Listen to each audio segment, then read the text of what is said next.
എന്താ വിശേഷം? അപ്പ അറിഞ്ഞില്ലേ? ജോർജിനെ ഒരു കേവലം സാമ്പത്തിക ശാസ്ത്രിയായി അവതരിപ്പിച്ചത് ശരിയായില്ല.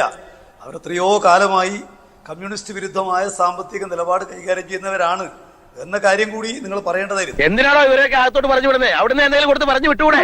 ഈ ഇന്ത്യയിലെ സാമ്പത്തികമായിട്ടുള്ള വിഭജനം സംബന്ധിച്ച് രാജ്യത്തുള്ള എല്ലാ എക്കോണമിസ്റ്റുകളും ഗൗരവമായി ചർച്ച ചെയ്യുന്ന വിഷയങ്ങളുണ്ട്. അതെന്തുകൊണ്ടാണ് ഡോക്ടർ മേരി ജോർജിന് അറിയാത്തത് എനിക്കറിയില്ല. എന്താ നീ പിറുപിറുക്കണേ? ഒന്ന്, സംസ്ഥാനങ്ങളും അതുപോലെ കേന്ദ്രവും ചേർന്നതാണ് രാജ്യം. അല്ലാതെ കേന്ദ്രം ഈ കാര്യങ്ങളെല്ലാം തീരുമാനിക്കാനും സംസ്ഥാനം എല്ലാം അനുസരിക്കാനുമുള്ള ഒരു സംവിധാനമല്ല. താൻ എവിടെ നിന്ന് വന്ന് രാവിലെ കുറ്റിയും പറിച്ച്? നമ്മുടെ ഭരണഘടനക്കകത്ത് എങ്ങനെയാണ് ഈ സംസ്ഥാനവും കേന്ദ്രവും തമ്മിലുള്ള ധനവിഭജനം ഉണ്ടാവുന്നത്, ഇതിനെ സംബന്ധിച്ച് വളരെ വ്യക്തമായ നിലക്കുള്ള വ്യവസ്ഥയുണ്ട്. അതിനുവേണ്ടി ഉണ്ടാക്കുന്ന ഒന്നാണ് ധന കമ്മീഷൻ, ഫിനാൻസ് കമ്മീഷൻ എന്നുള്ളത് എല്ലാവർക്കും അറിയാം. ഇവിടെ മേരിയോട് ഞാൻ ചോദ്യം ചോദിക്കട്ടെ. ഇവിടെ നരേന്ദ്രമോദി ഗവൺമെന്റ് വരുന്ന കാലത്ത് ഇന്ത്യ രാജ്യത്ത് സംസ്ഥാനങ്ങൾക്കുള്ള ഡിവിസിബിൾ പൂൾ അത് 88%. ഇപ്പോൾ നിങ്ങൾക്ക് എല്ലാവർക്കും അറിയാവുന്ന പോലെ അത് 78.1.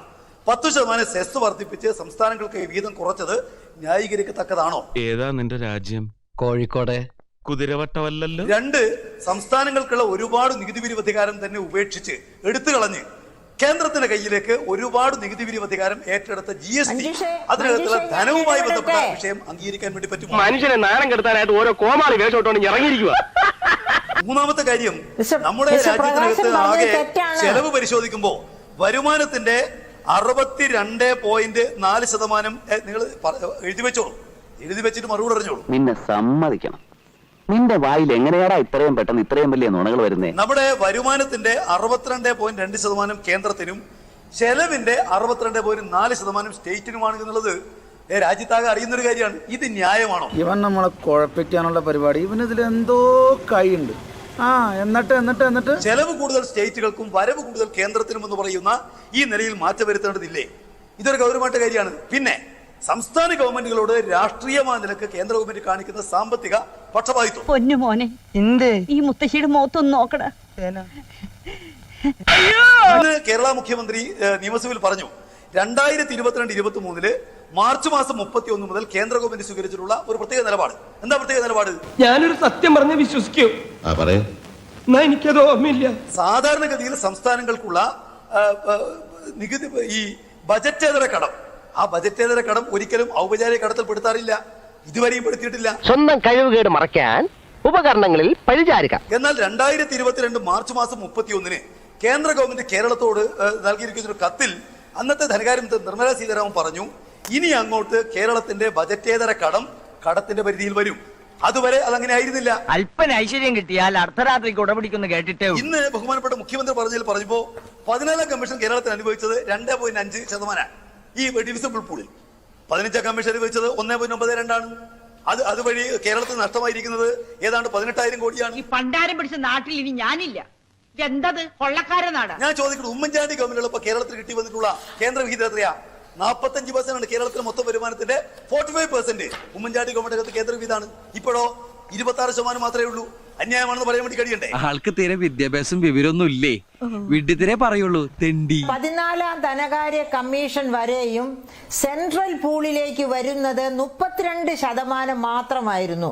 15ാം ധനകാര്യ കമ്മീഷനാണ് സെൻട്രൽ പൂളിലെ 42% വർദ്ധിപ്പിച്ചത്. ആ 42% നിന്നാണ് മാനദണ്ഡങ്ങൾക്കനുസരിച്ച് സംസ്ഥാനങ്ങളുടെ വിഹിതം കൊടുക്കേണ്ടത്. മാനദണ്ഡങ്ങൾ എന്തൊക്കെയാണ്? അപ്പൊ നിങ്ങൾക്ക് ഓർമ്മയില്ലേ? ഇല്ല, പോയിട്ട് 2 കൂടി ആയിരിക്കും, അപ്പൊ ഓർമ്മ വരും കേട്ടോ. 1 population, 2 demographic profile, 3 income distance, കഴുത്ത് വരെ പെരുമ്പാമ്പ് വിഴുങ്ങിയവന്റെ തലയില് ഹാന ചവിട്ടിന്ന് പറഞ്ഞ പോലെ, 4 അതർ ബേസിക് നെസസിറ്റീസ്. ഇങ്ങനെ പോകുന്നു 5-6 മാനദണ്ഡങ്ങൾ ഉള്ളത്.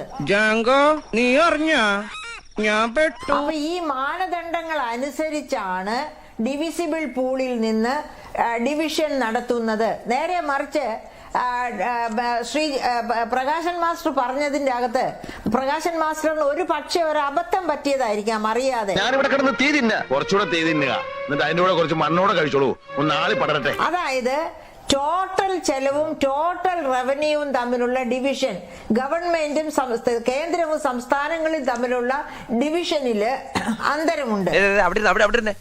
തീർന്നിട്ടില്ല, ബാക്കി വന്നിട്ട് തരുന്നുണ്ട്. ഉദാഹരണത്തിന് ഇന്ത്യയിലെ ആകെ ചെലവിന്റെ 61% സംസ്ഥാനങ്ങൾ വഹിക്കുമ്പോൾ ആകെ വരുമാനത്തിന്റെ 39% സംസ്ഥാനങ്ങൾക്ക് കിട്ടാറുള്ളൂ. നീ ഇങ്ങനെ നിരാശപ്പെടാതെ. നിരാശയല്ലടാ, നിന്നെ പോലത്തെ ഒരു മരമണ്ടന്റെ കൂടെ ഇങ്ങനെ ഒരു മണ്ടത്തരത്തിന് ഇറങ്ങി തിരിച്ചല്ലോ ഓർത്ത് ചെയ്തു പോയത്. ഇന്ത്യയുടെ കാര്യത്തില് 61% ചെലവുകൾ സംസ്ഥാനങ്ങൾക്കാണ്, പക്ഷേ 39% വരുമാനമേ സംസ്ഥാനങ്ങൾക്കുള്ളൂ. ആ അർത്ഥത്തിലാണ് പ്രകാശൻ മാസ്റ്റർ പറഞ്ഞത് എങ്കിൽ അത് നമുക്ക് അംഗീകരിച്ചു കൊടുക്കാവുന്നതേ ഉള്ളൂ. എന്താ ആ പ്രതീക്ഷയും തകർന്നു. പക്ഷെ അദ്ദേഹം പറഞ്ഞത് സെൻട്രൽ പൂളിന്റെ കാര്യമാണെങ്കിൽ തെറ്റാണ് പറഞ്ഞത്. അപ്പൊ ഈ 61% ചെലവുകൾ സംസ്ഥാനങ്ങൾക്കും 39% വരുമാനം സംസ്ഥാനങ്ങൾക്കും എന്ന് പറയുമ്പോൾ അവിടെ അന്തരമുണ്ട്. ഞാൻ അപ്പോഴേ പറഞ്ഞോട് ഇതൊന്നും ഏക്കൂല. അപ്പോഴും പ്രകാശൻ മാസ്റ്റർ ഒരു കാര്യം ഓർക്കണം, സംസ്ഥാനങ്ങൾക്ക് ഡിഫൻസ് എന്ന് പറഞ്ഞ ഒരു വകുപ്പില്ല. ഏറ്റവും പ്രധാനപ്പെട്ട ഒരു വകുപ്പാണ് ഡിഫൻസ് വകുപ്പ്. ഇവന്റെ ഒരു കാര്യം നീഞ്ഞു വന്നേ, ദൈവത്തെ ഓർത്ത് ചതിക്കരുത്. അതുപോലെ സംസ്ഥാനങ്ങൾക്കില്ലാത്ത മറ്റൊരു വകുപ്പുണ്ട്, ഫോറിൻ അഫയേഴ്സ്. അതും സംസ്ഥാനങ്ങൾക്കില്ല, കേന്ദ്രത്തിനേ ഉള്ളൂ. അപ്പൊ നാച്ചുറലി കേന്ദ്രം കുറച്ച് കൂടുതൽ റവന്യൂ എടുക്കേണ്ടി വരും. പിന്നെ ഒരു കാര്യവും കൂടി ഞാൻ കൂട്ടത്തിൽ പറഞ്ഞുകൊള്ളട്ടെ. ഈ പ്രകാശൻ മാസ്റ്ററിന് ആ കാര്യം കൃത്യമായിട്ട് മനസ്സിലാക്കാം. ഇത് പാർത്ഥസാരഥി ഷോം എഴുതിയ ബുക്കാണ് ഡെവലപ്മെന്റ് ആൻഡ് ടാക്സേഷൻ എന്ന് പറഞ്ഞിട്ട്. അതെന്തിനാടാ? പുതിയ പാരയായിരിക്കും. കറക്റ്റടാ. ഈ പുസ്തകത്തില് കേന്ദ്രവും സംസ്ഥാനങ്ങളും തമ്മിലുള്ള ഈ ഡിവിഷനെ പറ്റി വളരെ കൃത്യമായിട്ട് പറയുന്നുണ്ട്. സാറ് ഈ പുസ്തകം എടുത്തു വായിച്ച പിന്നെ സംശയമേ ഉണ്ടാകില്ല.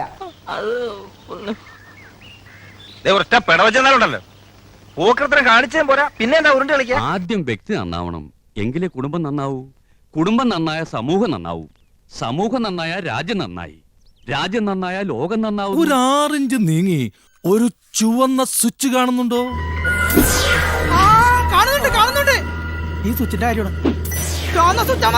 അമർത്തി.